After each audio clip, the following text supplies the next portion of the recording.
Welcome to Gomathi's kitchen. நம்ம இன்றைக்கி பார்க்க போகிறது நல்ல மொறுமொறுப்பான ஈவினிங் டைம் ஸ்நாக்கு மிளகு வடை எப்படி செய்யலாங்கிறது தான் பார்க்க போகிறோம். இந்த மிளகு வடை பார்த்திங்கன்னா எண்ணெயெல்லாம் உறிஞ்சாது, நல்லா மொறுமொறுன்னு முறுக்கு மாதிரியும் எல்லடை மாதிரி டேஸ்ட்டில் ரொம்ப சூப்பராக இருக்கும். நிறைய பேர்த்துக்கு தெரியும், ஆஞ்சநேயர் கோயிலில் இந்த மிளகு வடை தான் தருவாங்க. இது 10 நாள் ஆனாலும் கெட்டு போகாது. நீங்கள் டைட்டான டப்பாவில் வச்சுட்டு பசங்களுக்கு விருப்பப்படுறப்ப எடுத்து கொடுத்துர்லாம். உடம்புக்கு ரொம்ப நல்லதும் கூட. இப்போ இந்த மிளகு வடை எப்படி செய்யலாம் அப்படிங்கிறத பார்க்கலாம். கோமதிஸ் கிச்சனை சப்ஸ்கிரைப் பண்ணாதவங்க சப்ஸ்கிரைப் பட்டனை ப்ரெஸ் பண்ணுங்கள். உடனுக்குடனே அப்டேட் வேணும்னா பக்கத்தில் இருக்க பெல் பட்டனை மறக்காமல் ப்ரெஸ் பண்ணிக்கோங்க. மிளகு வடை செய்கிறதுக்குன்னு பார்த்திங்கன்னா இன்றைக்கி கருப்பு உருட்டு உளுத்தம் பருப்பும் வெள்ளை உருட்டு உளுத்தம் பருப்பையும் ஊற வச்சுருக்கிறேன். அளவு பார்த்திங்கன்னா 1/2 கப் அளவுக்கு வெள்ளை உளுத்தம் பருப்பு எடுத்து வச்சுருக்கிறேன். இதில் ஒரு கருப்பு உளுத்தம் பருப்போட அளவு பார்த்திங்கன்னா 2 டேபிள் ஸ்பூன் அளவுக்கு சேர்த்துருக்கிறேன். நீங்கள் வெள்ளை உளுத்தம் பருப்பு மட்டும் போட்டு செஞ்சுருந்தீங்க அப்படின்னா இது ஒரு 1/2 மணி நேரம் ஊறினா போதும். கருப்பு உளுத்தம் பருப்பு உடம்புக்கு ரொம்ப நல்லது. ஊறுறதுக்குன்னு பார்த்திங்கன்னா ரொம்ப நேரம் ஆகும். அதனால் இப்போ நான் ஒரு 1.5 மணி நேரம் ஊற வச்சு எடுத்து இந்த மாதிரி தண்ணியை வடிகட்டியை வச்சு சுத்தமாக வடித்து எடுத்துடணும். இப்போ அடுத்து மிளகு வடைக்கு தேவையான மிளகு சீரகத்தை நுணுக்கி எடுத்துக்கலாம். அதுக்கு 1 டேபிள் ஸ்பூன் அளவுக்கு மிளகு சேர்த்துருக்கேன். 1/2 டேபிள் ஸ்பூன் அளவுக்கு சீரகம் சேர்த்துக்கலாம். சீரகம் அளவு பார்த்திங்கன்னா ரொம்ப அதிகமாகிடக்கூடாது, அப்போ டேஸ்ட் நல்லா இருக்காது. அதனால் கம்மியாக சேர்த்துக்கோங்க. இப்போ இது ரெண்டையுமே நல்லா நுணுக்கிக்கலாம். ரொம்ப பவுடராக இருக்கக்கூடாது, அப்போ மிளகு வடை அந்த டேஸ்ட் கிடைக்காது உங்களுக்கு. அதனால் கொஞ்சம் நரன்னு இந்த மாதிரி நான் இடித்து எடுத்துக்கலாம். இப்போ மிளகு வடைக்கு தேவையான அளவு மிளகு சீரகத்தை நுணுக்கி எடுத்தாச்சு.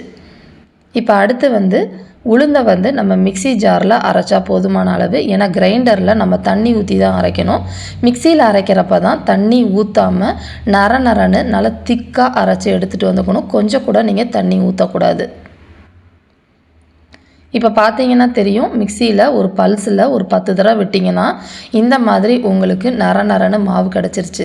இப்போ இந்த மாவில் செஞ்சால் தான் நம்மளோட வடை பார்த்திங்கன்னா அதே டெக்ஸ்சரில் மொறுமொறுப்பாக நமக்கு கிடைக்கும்.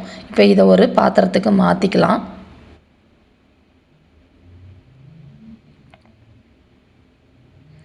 மாவு பார்த்திங்கன்னா எந்த அளவுக்கு திக்காக இருக்குங்கிறது நான் போடுறப்பே உங்களுக்கு தெரிஞ்சிருக்கும்.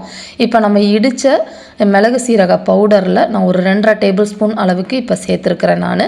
இது உங்களுக்கு விருப்பத்துக்கு ஏற்ற மாதிரி கூட குறைச்சி மிளகு சீரகம் சேர்த்துக்கலாம், காரத்துக்கு ஏற்ற மாதிரி. இப்போ இந்த வடைக்கு தேவையான அளவு உப்பு, ஒரு 1/2 டேபிள் ஸ்பூன் அளவுக்கு பொடி உப்பு சேர்த்துருக்கிறேன். எல்லாத்தையுமே நல்லா கலந்துக்கலாம். இப்போ நான் பிசைகிறப்பே உங்களுக்கு தெரியும் எந்த அளவுக்கு மாவு திக்காக இருக்குது அப்படிங்கிறது. இப்போ இதில் ஒரு 2 டேபிள் ஸ்பூன் அளவுக்கு அரிசி மாவு சேர்த்துக்கலாம். எந்த அரிசி மாவாக இருந்தாலும் பரவாயில்ல, இடியாப்ப மாவு, பச்சரிசி மாவு எது இருந்தாலும் பரவாயில்ல. இது போடுறப்ப தான் நமக்கு நல்ல மொறுமொறுப்பு கிடைக்கும் அரிசி மாவு போடுறதுனால. இப்போ அதையும் போட்டுட்டு நல்லா பிசைஞ்சு எடுத்துடுங்க. கொஞ்சம் கூட தண்ணி ஊற்றக்கூடாது. இருக்கிற தண்ணியிலேயே இந்த மாவு நல்லா ஒன்று சேர்ந்து இந்த மாதிரி வந்துடும். இப்போ வடைக்கு தேவையான அளவு மாவு பிசைஞ்சு ரெடி பண்ணியாச்சு. இப்போ வடை எப்படி தட்டணும் அப்படிங்கிறத பார்ப்போம். இந்த மாதிரி ஒரு பட்டர் ஷீட், அப்படி இல்லைனா அலுமினியம் ஃபாயில், வாழை இலை எது கிடைச்சாலும் அதில் எண்ணெயை கொஞ்சம் தடவிட்டு அதுக்கப்புறமா சின்ன உருண்டைகளாக்கி அதை நம்ம தட்டலாம். நம்ம தட்டையெல்லாம் தட்டுவோம் இல்லையா, எல்லடை அந்த மாதிரி, அந்த அளவுக்கு நீங்கள் தட்டி எடுத்துக்கணும். கையில் ஒட்டுற மாதிரி இருந்துச்சுன்னா கொஞ்சமாக எண்ணெயோ இல்லை லைட்டாக தண்ணியோ தடவிட்டு நீங்கள் தட்டலாம். அதில் நடுவில் கண்டிப்பாக இந்த ஓட்டை போடணும். போடுறப்ப தான் உங்களுக்கு எல்லா பக்கமும் மொறுன்னு நல்லா வேகும். திக்னஸ் பார்த்துக்கோங்க. இந்த அளவுக்கு தான் நீங்கள் தட்டணும். ரொம்ப மெல்லிஸாக தட்டவும் கூடாது, உடஞ்சிக்கும். ரொம்ப திக்காக தட்டுனீங்க அப்படின்னா நமக்கு மொறுமொறுப்பாகிறதுக்கு ரொம்ப நேரம் ஆகும். இந்த அளவுக்கு ஒரு 3 வடை தட்டி எடுத்து வச்சுக்கோங்க. அதுக்கப்புறமா நம்ம வடை பொரிக்க ஆரம்பிச்சிடலாம். எண்ணெயை சூடானதுக்கு அப்புறமா ஒன்ஸ் எண்ணெய் சூடானதுக்கு அப்புறமா தீயை கம்மி பண்ணிக்கோங்க. ஏன்னா மீடியம் தீயிலேயே தான் நம்ம இந்த வடை வேக வைக்கணும். அதிகமான தீயில் வடையை வேக வச்சிங்க அப்படின்னா நல்லா மேலே மொறுன்னு இருக்கும், உள்ளே ரொம்ப சாஃப்டாக இருக்கிற மாதிரி இருக்கும். அதனால் மீடியமான தீயிலேயே நம்மளை வடையை வேக வச்சு எடுத்துக்கலாம். நான் இப்போ ஒரு சட்டியில் 2 வடை போட்டு எடுத்துக்க போகிறேன்.